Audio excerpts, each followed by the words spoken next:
Estamos con Juan Sánchez Martínez, nació en los Andes colombianos y vive en Canadá. Es poeta, narrador y ensayista, doctor en literatura y un estudioso de las culturas indígenas, de las literaturas y de sus lenguas. Es coeditor del libro Abyayalan Pluriversos de Abya-Yala. ¿Cómo estás, Juan?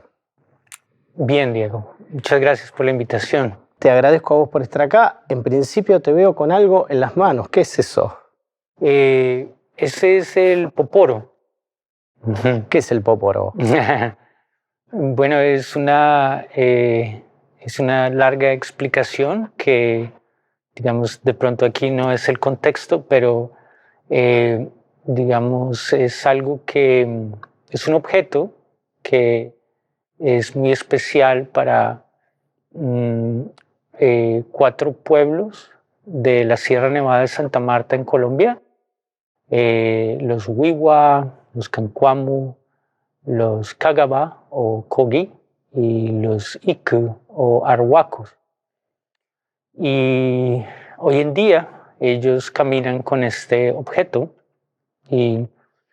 pero durante mucho tiempo en varios lugares de Abya-Yala, desde Ecuador hasta el propio lugar de donde yo soy, Acatá, Bogotá, los antiguos también caminaban con este objeto.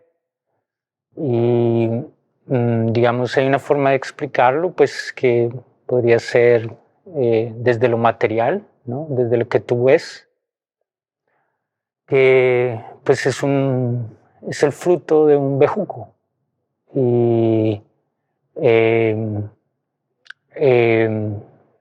adentro hay unas conchitas que han tenido un proceso también de elaboración, y eso se junta, ¿no? con mi saliva y con el ayo, que es esa hojita que yo tengo en mi boca, y mi saliva, y entonces mi pensamiento se va materializando en el poporo. Es una forma de ver el pensamiento, que el pensamiento siempre está por ahí. Bueno, lo materializamos con la palabra, pero en este caso lo puedes ver, es aquí, este es mi libro.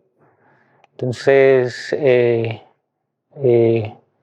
pues con permiso de los mamus y de los abuelos que me lo entregaron, el Tewe Enemía, pues camino con él en conexión con esos territorios. Y es una forma también de mostrarte respeto y de compartir una palabra honesta y que sale desde mi corazón. Te agradezco mucho el respeto y compartiremos la palabra. Sos investigador de literaturas indígenas en universidades, y lo primero que quería preguntarte es ¿cuál es el lugar de las literaturas indígenas en los programas universitarios, en los estudios literarios universitarios? Ajá. Bueno, pues digamos que depende de dónde nos ubiquemos y de en qué tiempo, del espacio y del tiempo, porque hace mucho tiempo, cuando yo estaba estudiando literatura en Bogotá, digamos a finales de los años 90, no existía como esa expresión o pues no se escuchaba, ¿no? Digamos, en los departamentos de literatura, y solamente algunas personas de pronto en filosofía, en antropología, estaban empezando a hablar de términos como, no sé, literaturas étnicas o etnoliteraturas, ese tipo de expresiones que fueron muy importantes para abrir campos. Pero solo algunos en algunos países estaban como empezando a indagar más y más sobre estas literaturas. Entonces, en realidad no existía un espacio, y ha sido muy especial, digamos, ser parte de todo este movimiento, de todo este cambio. Digamos, ahorita cuando venía caminando, entrando por acá a la Biblioteca Nacional de Buenos Aires, ¿no? Y yo veía esos carteles, ¿no? Que decían literaturas indígenas, y me emocionaba mucho ver eso, porque pues sí hay como una apertura hoy en día, desde los programas de literatura hasta los proyectos nacionales de bibliotecas, hasta en muchos lugares, y premios internacionales y todo eso. Pero eso ha sido un proceso, y pues ha sido, digamos, parte de lo que yo he escrito y muchos otros investigadores, tiene que ver con todos esos precursores, ¿no? Que muchos escritores indígenas que a pesar de las dificultades y del racismo que existe en nuestros países, ellos abrieron camino para que hoy en día muchos jóvenes escritores, cineastas, artistas estén haciendo lo que están haciendo y nos estén guiando, digamos, en esto que para mí no, digamos, junta, digamos, los territorios con el futuro, porque es poco así, ¿no? Muchas veces, como vos decías, era necesario o es necesario agregarle el prefijo etno, y muchas veces lo indígena es pensado como una punta de flecha encontrada en la tierra, y abordado desde lo arqueológico o a lo sumo desde un romanticismo folclórico, Claro. con muchos prejuicios acerca de las producciones estéticas, literarias de los pueblos indígenas. ¿Hay una apertura al respecto en relación a esos prejuicios, a esos preconceptos? Sí, digamos, bueno, yo he enseñado desde hace ya casi 20 años como cursos sobre literaturas indígenas, sobre, digamos, la colonización, ¿no? La historia de la colonización, ¿no? Porque para entender un poco el tema indígena es importante entender la historia colonial, porque una y otra se reflejan. Entonces, a veces hay necesidad como de partir de eso, ¿no? Como de la verdad. ¿Qué es lo que ha pasado en nuestros territorios? ¿Quiénes somos, no? Y entonces, pensando en todo eso, pues ha sido, em, digamos, un proceso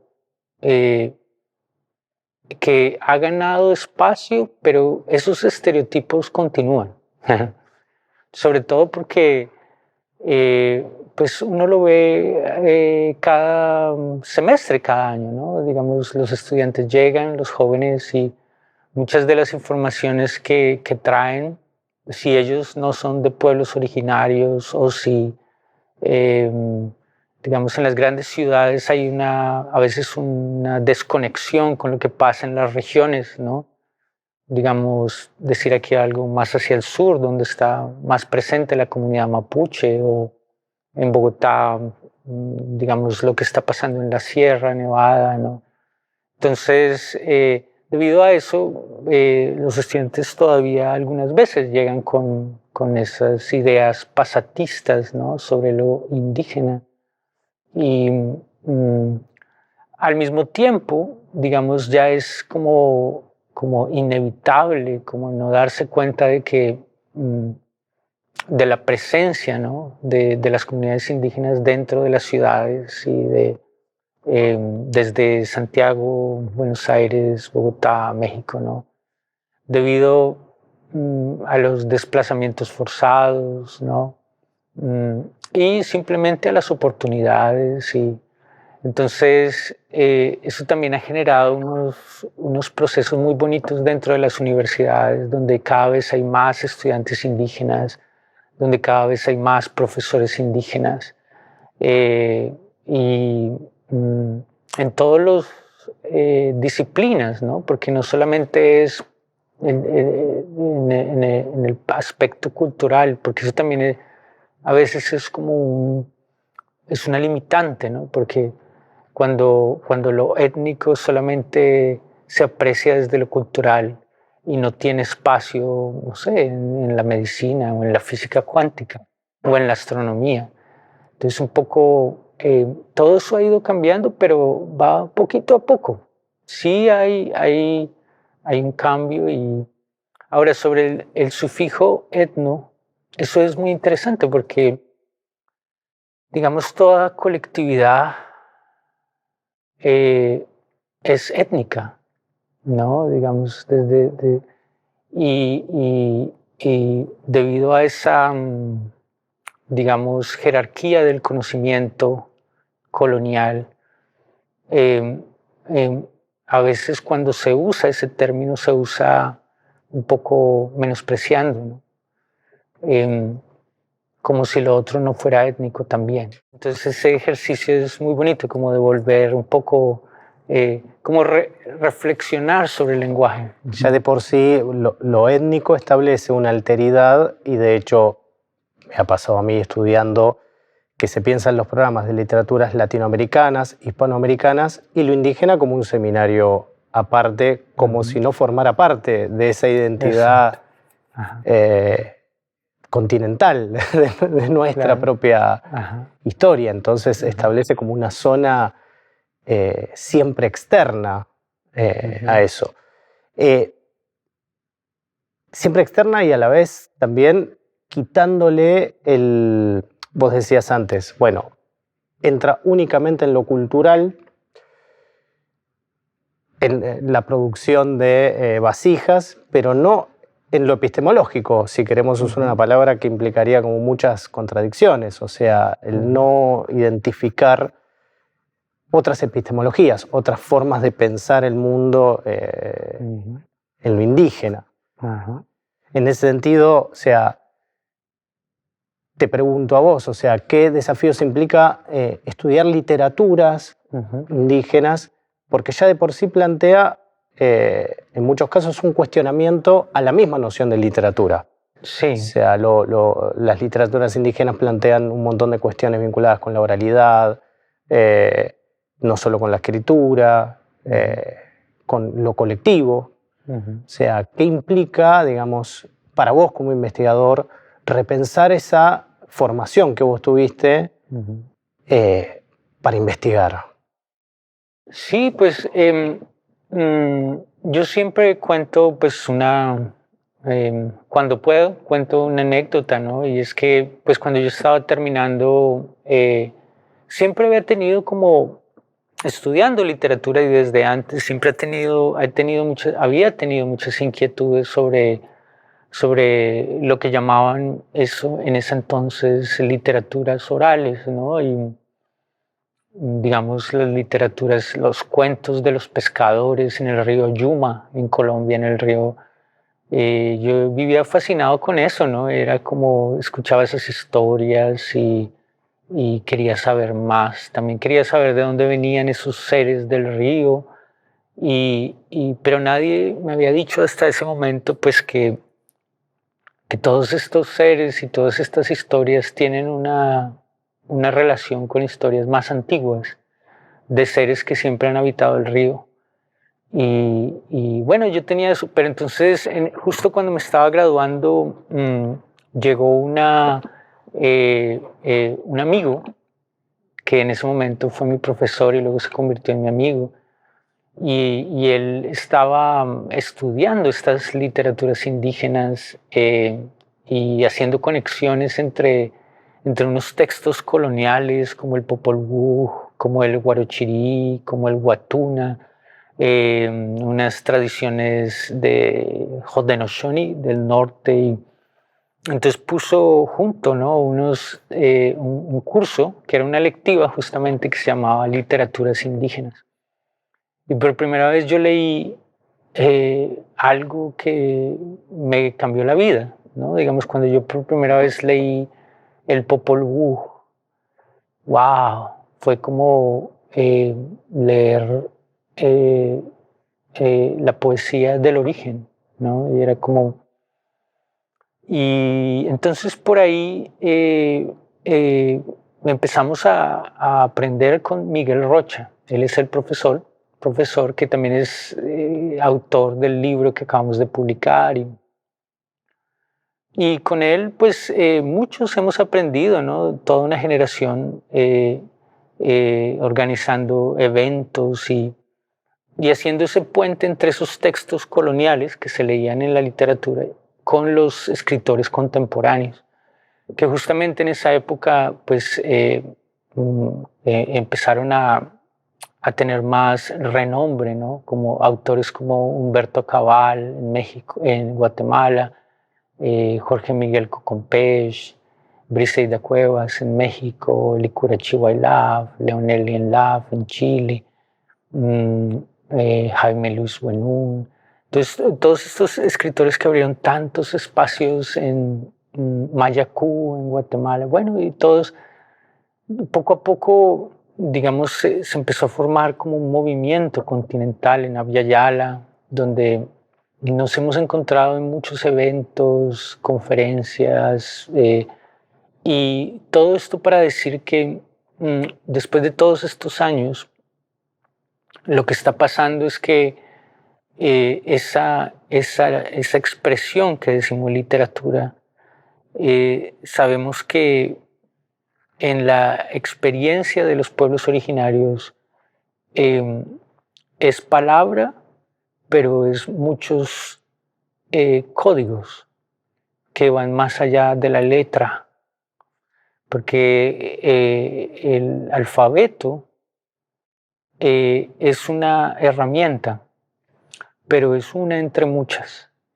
Entonces, esa conciencia cada vez se fue aclarando desde el tejido, ¿no? Desde la música, desde el canto, desde la pintura, desde el performance. Entonces, de hecho, muchos de los poetas contemporáneos de pueblos originarios, ellos son artistas de muchos códigos, ¿no?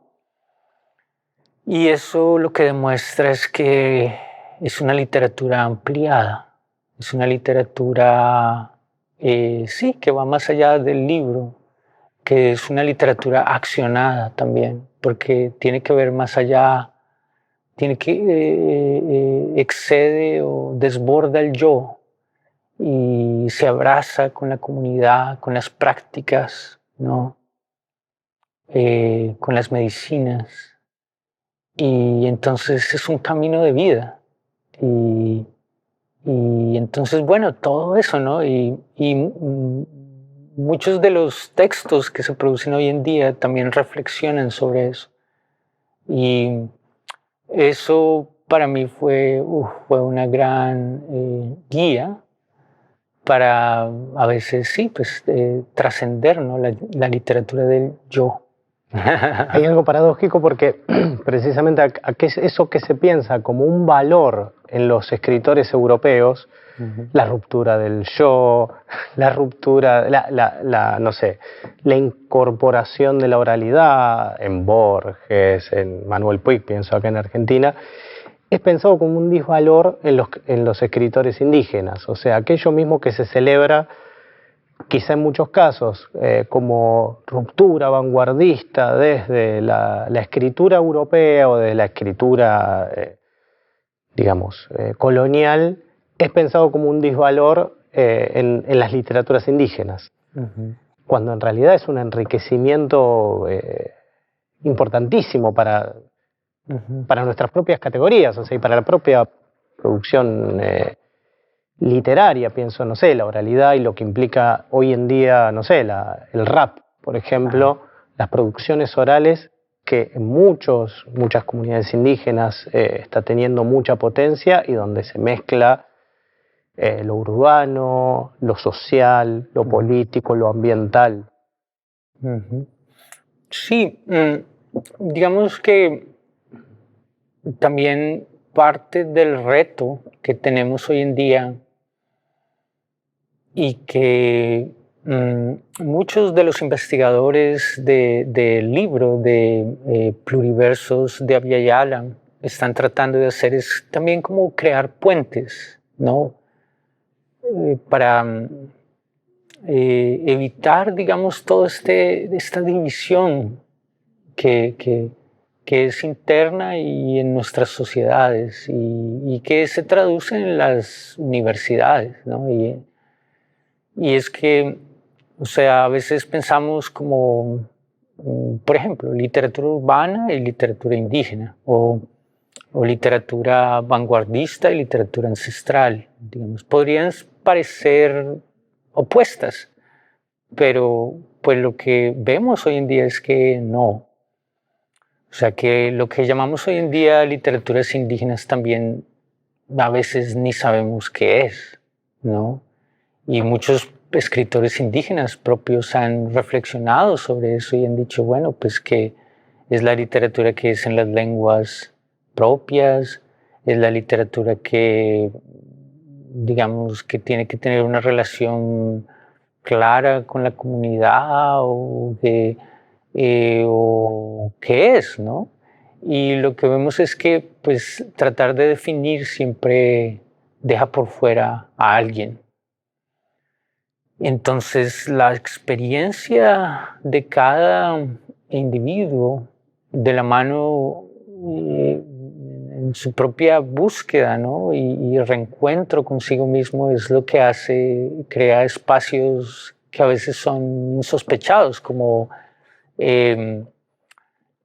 mí me gusta mucho la literatura de Jaime Luis Buenún, el escritor mapuche de Chile, Huilliche, y él hace unos experimentos fascinantes y encuentros entre lo que llamamos literatura occidental. ¿No? Hay un libro que se llama Puerto Trac, y que está jugando, ¿no? entre esa experiencia propia y su lectura del poeta George Track. Y no hay disonancias, sino convergencias. Entonces, digamos que parte de eso es como encontrar esos puntos medios, ¿no? Dicen algunos escritores y pensadores quechua.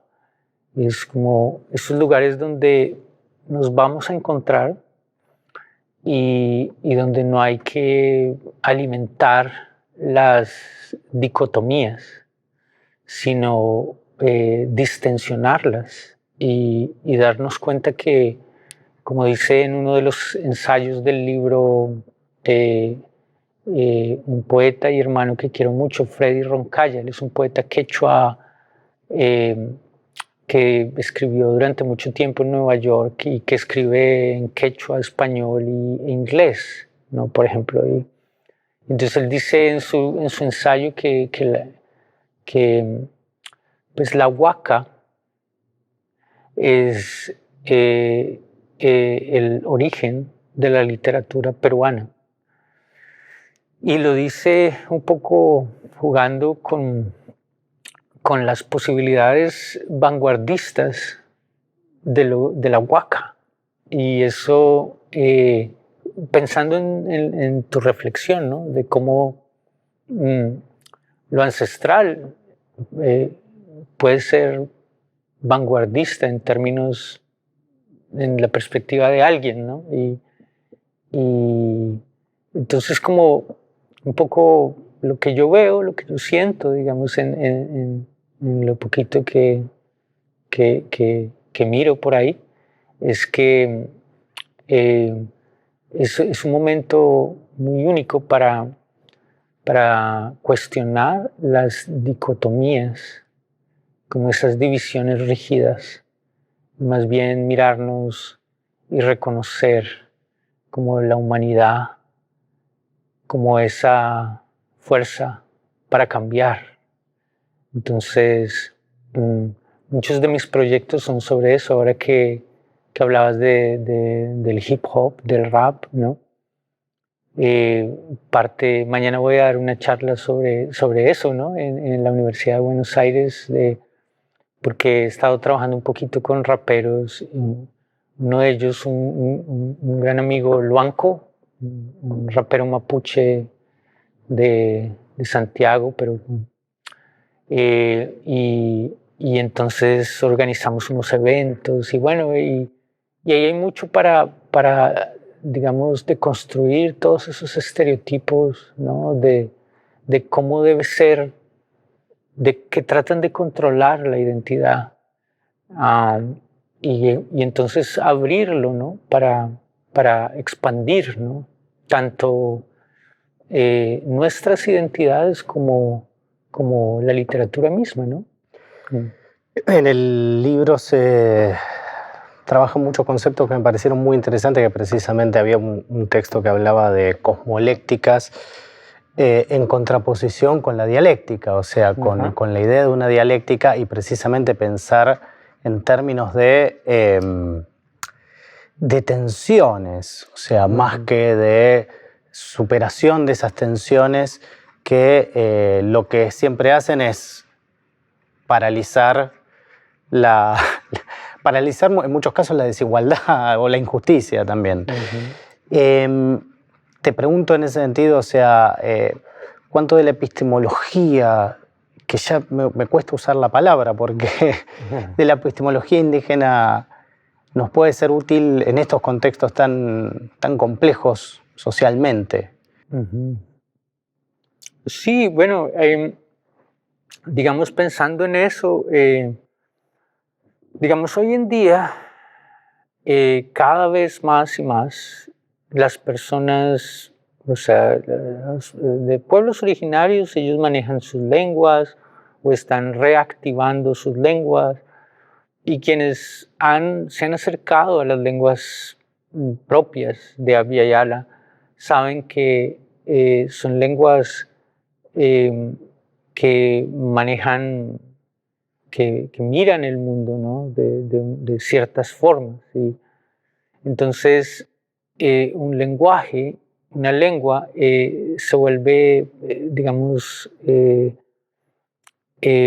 ofrece metodologías, ¿no? que nos permiten mirar las cosas de otra manera. Entonces, hay un término justamente que mi amiga y coautora del libro, Gloria Chacón, usa en su libro. Su libro se llama Cosmolécticas, ¿sí? La expresión es Kabawil. Es una expresión que viene de las lenguas mayas y que pues tiene muchísimas referencias, ¿no? Y que está desde inscripciones en la piedra, ¿no? Hasta en los códices, ¿no? Y hasta en dibujos, murales contemporáneos, grupos de teatro, artistas, ¿no? Y básicamente es como, digamos, como se podría traducir en español, es como la doble mirada. Y esa idea es muy útil pensando en cómo habitamos, ¿no? Cómo somos, digamos, pensando, yo no quiero decir la palabra, pero la palabra es epistemología. Hay que tropezar, hay que tropezar con las palabras. Claro, cuando tú piensas en esa idea, ¿no? La doble mirada, ¿no? El pueblo Mi'kmaq en Canadá también tiene una expresión que ha empezado a hacer metodología como en la isla Tortuga, que es como el norte de Abya Yala. Y ellos lo dicen two-eye seeing, que es un poco parecido, ¿no? Como la mirada con los dos ojos. Entonces, ¿cómo sería eso? ¿Qué es lo que nos están diciendo estas expresiones y cómo pueden ser herramienta hoy en día para estas sociedades tan divididas en las que vivimos y cómo pueden ser camino hacia el futuro, ¿no? Entonces, por ejemplo, algunos de los proyectos que yo hago hoy en día es como juntar la creatividad, en este caso la literatura o el hip hop, con la ciencia y con la espiritualidad. Entonces, digamos, en esos pilares, ¿no? Es muy útil esas metodologías, Kabawil, Tuaisin, porque uno se da cuenta que sí se puede mirar desde dos perspectivas a la vez, sí se puede. Y de hecho es necesario para evitar lo que estamos diciendo, ¿no? Entonces, por ejemplo, una de las cosas que está pasando hoy en día en la academia, y bueno, y que viene hace mucho cuestionándose, es como la separación de las disciplinas y la falta de interdisciplinariedad. Pero básicamente eso es lo que está pasando ahí, que el conocimiento ancestral es holístico, es complejo, ¿no? Y el saber de un mayor es muy completo, ¿no? Es un saber de palabra, es un saber de acción, de huerto, es un saber de canto, es un saber de tejido, todo eso en un ser.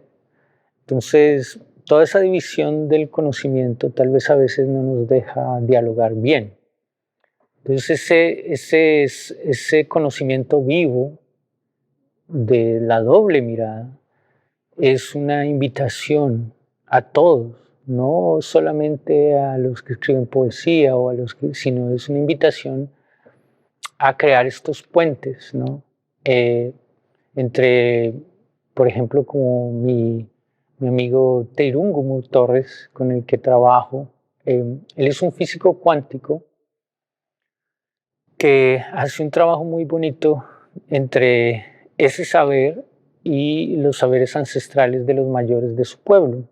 Y eso está pasando y es importante celebrarlo y es importante también recordarnos, ¿no? Que estos puentes no deben venir solamente desde los pueblos originarios, sino que todo aquel que viva en estos territorios, ¿no? Debe involucrarse en estos diálogos para enriquecer, ¿no? Digamos, esto que somos. Entonces, es como una invitación, ¿no? Y yo veo que hay una oportunidad y hoy en día en muchas, digamos, eso va más allá de la literatura. Entonces ya hay en las facultades de medicina o en las facultades de veterinaria o en las facultades de ecología, ¿no? Están haciendo esos puentes y como que ya ahí están funcionando otras metodologías que vienen desde las lenguas, ¿no? Y porque el lenguaje, digamos, de todo la razón y el positivismo europeo, todo eso, a veces queda como un poco, digamos, corto, ¿no? Pero bueno, ese trabajo también hay que hacerlo y hay filósofos que ya lo están haciendo en las lenguas celtal, yucateca. Entonces toca es como meterse a las lenguas y, y, y abrirse para un diálogo, porque finalmente cuando uno llega como con todo eso que de los libros, entonces ¿cómo va a hacer para dejar espacio para escuchar otras formas, ¿no? Y ese también es el gran reto, ¿no? de este trabajo, ¿no? Muchas gracias por la conversación, por el respeto y por tu conocimiento. No, gracias a ti.